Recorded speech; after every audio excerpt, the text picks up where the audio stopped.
From battle to victory. Welcome to the conflict of centuries, or great conflict or great controversy, in the words of Daniel. Daniel's experience in chapter 10 means a lot to us Seventh-day Adventists, because the two most outstanding contributions of our church to Christian theology are the vision of the great controversy between Christ and Satan, which is revealed in a definite form in the gospel that God revealed in His sanctuary. Thanks to the spirit of prophecy, we have a much more encompassing view of this great cosmic conflict. That conflict is in the Bible, but many have not been able to perceive its full dimension. With God's vision of the great conflict between Christ and Satan, between heaven and earth, where the prince of darkness was confined, we can read the stories of the Bible in a dimension that goes far beyond what we see in the human conflicts. As individuals, families, churches, societies, nations, and empires, we are engaged in a spiritual battle that we cannot avoid, whether we know it or not.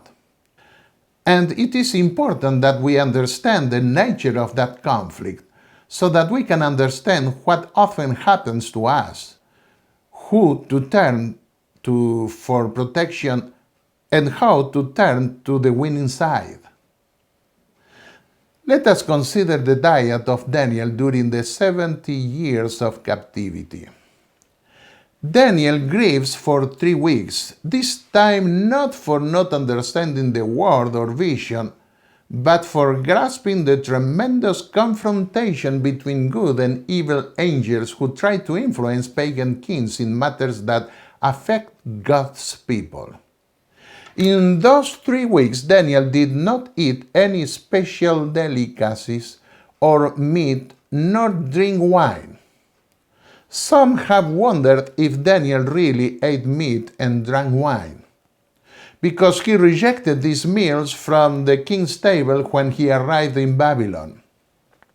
Ellen G. White wrote the following regarding the custom of Daniel and his companions in Jerusalem before being taken captive to Babylon. They decided that as flesh meat had not composed their diet in the past, it should not come into their diet in the future, and as wine had been prohibited to all who should engage in the service of God, they determined that they would not partake of it. The slides that you can see in the screen do not represent the humble attitude the 3 valiant Hebrews and Daniel had when requesting not to eat the meal of the king. The pictures try to simply represent the decision of not being contaminated with the table of the Babylonian court. The fate of the son of Aaron, says Ellen G. White, had been presented before them, and they knew that the use of wine would confuse their senses, that the indulgence of appetite would becloud their powers of discernment. These particulars were placed on record in the history of the children of Israel as a warning to every youth to avoid all customs and practices and indulgences that would in any way dishonor God. This statement regarding wine is clear. It doesn't mean that once established in Babylon, without relying on the king's table, Daniel did not drink non-fermented wine. But what can we say about meat before a text that says he didn't taste meat or wine for 3 weeks, suggesting that he at least ate meat from time to time? Had he practiced a diet without any kind of meat in Jerusalem? It seems difficult to draw such a conclusion because God had allowed His people to eat clean meat, and only unclean meats were forbidden. In addition, God also required in His ritual law to eat, in the case of the priest, the sacrifice for sins. The priest ate also the peace sacrifices together with the people, which were roasted in the temple. This was as true in Jerusalem as when they lived in the wilderness, when God gave them manna from heaven to eat. After studying all the statements of Ellen G. White on meat, I find the following options to explain this apparent inconsistency. First point, that in Ellen G. White's day, when Texas did not yet belong to the United States, the most heavily consumed meat in the North was pork. There were no refrigerated trucks to transport beef from the South, and they came north simply like dead animals. By the term meat, many understood pork, even today. Beef they understood as bovine meat, as many still do today. If you go to a buffet and see meat, it will almost certainly be pork, but if you see beef, it will be bovine meat. Consequently, when Ellen G. White says that meat was not part of Daniel's diet before going to Babylon, she is referring to the pork that was served on the king's table, and moreover to meat sacrificed to idols whose blood had not been drained as required by the Levitical law. Let us read under this context the following explanatory quotation of the Spirit of Prophecy. In the food provided for the king's table were swine's flesh and other meats which were pronounced unclean by the law given through Moses. She mentioned this in the year 1903. Another statement. As a true Hebrew, he, Daniel, could not eat the meat nor drink the wine. According to the religious ideas of the day, this act consecrated the whole to the heathen gods. Daniel and his three brethren thought that if they should not actually partake of the king's bounty, a mere pretense of eating the food and drinking the wine where such idolatry was practiced would be a denial of their faith. To do this would be to implicate themselves with heathenism and to dishonor the law of God. She wrote this in 1907. We have to keep in mind a second point, that neither in the wilderness where God gave his people food prepared by angels, nor in all their history did meat constitute the basis of the food of their people. The strongest statements she had against meat were given in the context of pastors whose diet was carnivorous, where meat was the regular dish and they were carnivore dependent. In contexts like this, a radical cut was necessary until they could be freed from that addiction. The next statement, written by Ellen G. White when she had already entered her sixth decade, seems to correspond to the way she and Adventists at large understood vegetarianism. In that quotation, we see that she considered Seventh-day Adventists who ate meat moderately to be vegetarians, as meat did not occupy the principal item of their meal. To say that they were vegetarians was the same as saying that the basis of their diet was not meat. Here's her statement. As a denomination, we are in the fullest sense total abstainers from the use of spirituous liquors, wine, beer, cider, and also tobacco, and all narcotics, and are earnest workers in the cause of temperance. All are vegetarians, many abstaining wholly from the use of flesh food, while others use it in only the most moderate degree. She wrote this in 1894.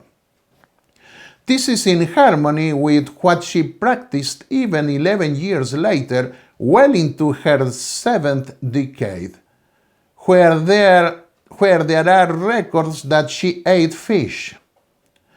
That is the reason why her grandson Arthur White, in his monumental biographical work of his grandmother, concluded that in her days, James and Ellen White, having accepted health reform, were vegetarians.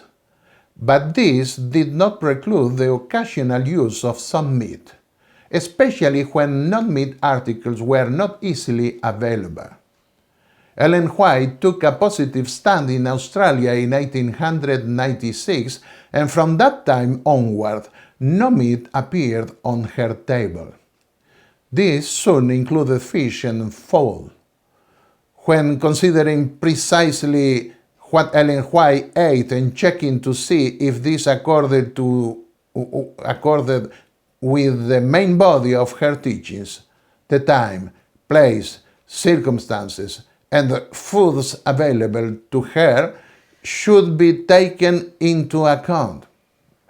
The reader must keep in mind that there was not easy to simple refrigeration, nor were there the cereal breakfast foods or vegetable protein foods we know so well in existence. A third point. This does not mean that the Eden diet was not the best, and Daniel knew it, no doubt. He knew that diet that God gave to our first parents, as clearly stated in Genesis.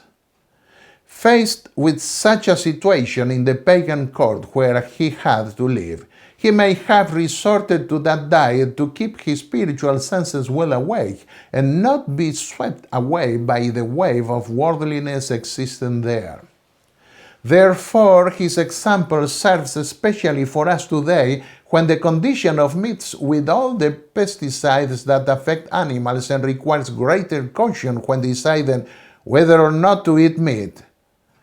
Being at the gates of eternity, of living in the new Eden, where there will be no death or humans or animals, it is our duty and privilege to exhort the people to prepare to dwell with the angels of God.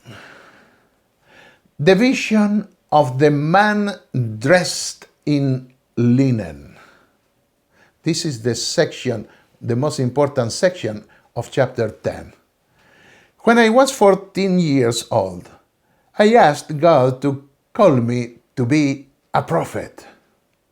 I wanted to be able to see Jesus and his angels. But I had no clear idea about the role of the prophets and how difficult it is to be a prophet.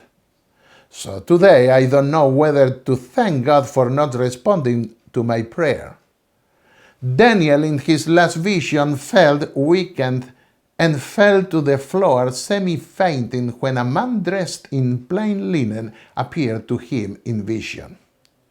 The figure of that heavenly being was so imposing that those who were with him were frightened and fled, but they didn't see the man dressed in linen that Daniel saw. This reminds us of the vision of Saul of Tarsus on his way to Damascus. Paul later recounted it. My companions saw the light, but they did not understand the voice of him who was speaking to me. Acts 22, verse 9. How many times that happens in our lives? People realize that we are different, but they cannot understand the reason. And while many may admire the different kind of life we have, it is only truly understood by those who convert to the Lord, who live the same experience. Daniel sees the favorite personage in his prophecies dressed in the typical high priest clothes of the Day of Atonement. Indeed, during the year, priests wore fine linen robes to officiate in the temple, Exodus 28, verse 39. The Hebrew word is shesh. But on the Day of Atonement, the high priest wore his four undergarments, all made of simple linen. The word in Hebrew is bad, Leviticus 16:4. As when the priest remove the ashes from the altar during the year, Leviticus 6:10. In other words, plain linen clothing was used to remove temple ashes and impurities. We may read Leviticus 16 verses 23 and 24, when again the simple linen is mentioned in the elimination of sin from the midst of the people of Israel. Daniel also sees that the being wore a garment that had the same texture used on the Day of Atonement. Upon his lower clothes, the high priest put on his superior garments, which included a gold belt, Exodus 28:18. In addition, the future priest of the new covenant seen by Daniel was to be king also, which could imply that the gold belt of the being dressed in linen represented a higher rank. Daniel sees the man dressed in plain linen again, the word Hebrew is bad, at the conclusion of the vision in connection with the time of the end, Daniel 12 verses 5 to 9. Thus, we can see again that this heavenly being seen by Daniel in chapter 8, whom he called the Prince of the Hosts and Prince of Princes, is the same heavenly being. As a matter of fact, he performs a continuous intercession in his temple, which proves that he performs a priestly role. When the vision reaches its climax in the time of the end, that celestial prince, dressed in the clothes of the Day of Atonement, points us again the time when his sanctuary in heaven is to be cleansed. Then Gabriel intervenes and restores the strength of the prophet. The angel tells him that he is much loved in heaven for trying to understand the prophetic messages that God was giving him for his people and for the final time. The angel also reveals to him the spiritual battles between the angels of good and evil to influence the minds of monarchs. These battles are so intense that at one point, Michael, one of the chief princes who saw Daniel, but who is superior to Gabriel, came to his help. Michael is the true prince of God's people, as seen in chapter 12 that we will study in the last week of this quarterly. While Satan was striving to influence the highest powers in the kingdom of Medo-Persia to show disfavor to God's people, says Ellen G. White, angels worked in behalf of the exiles. The controversy was one in which all heaven was interested. Through the prophet Daniel, we are given a glimpse of this mighty struggle between the forces of good and the forces of evil. For 3 weeks, Gabriel wrestled with the powers of darkness, seeking to counteract the influence at war on the mind of Cyrus. And before the contest closed, Christ himself came to Gabriel's aid. The prince of the kingdom of Persia withstood me 21 days, Gabriel declares. But lo, Michael, one of the chief princes, came to help me. And I remained there with the kings of Persia. Daniel 10, verse 13. All that heaven could do in behalf of the people of God was done. The victory was finally gained. The forces of the enemy were held in check all the days of Cyrus and all the days of his son Cambyses, who reigned about 7.5 years. Let us read other statements of the spirit of prophecy in regard to the struggles between good and evil angels to influence human minds. Terrible is the struggle that takes place between the forces of good and of evil in important centers where the messengers of truth are called upon to labor. We wrestle not against flesh and blood, declares Paul, but against principalities, against powers, against the rulers of the darkness of this world, Ephesians 6:12. Till the close of time, there will be a conflict between the Church of God and those who are under the control of evil angels. Another statement. There is a strife between the forces of good and evil, between the loyal and the disloyal angels.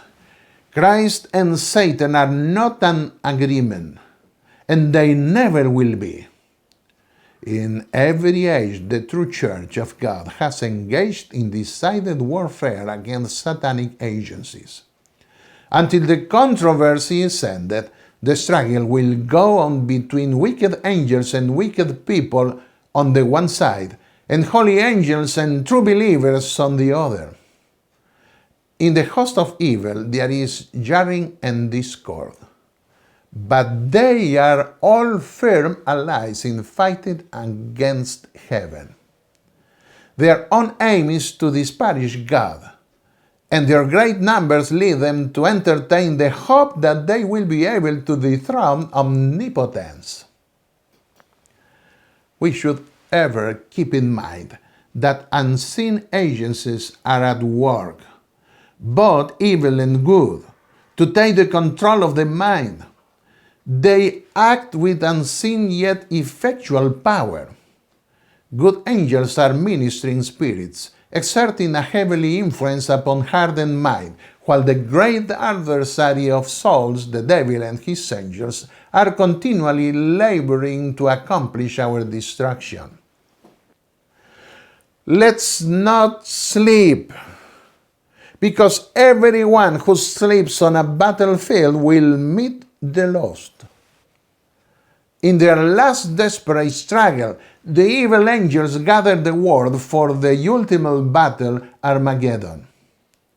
In this context, the Lord tells us in the book of Revelation, "Look, I come like a thief. Blessed is the one who stays awake and remains clothed, so as not to go naked and be shamefully exposed." So be it. Amen.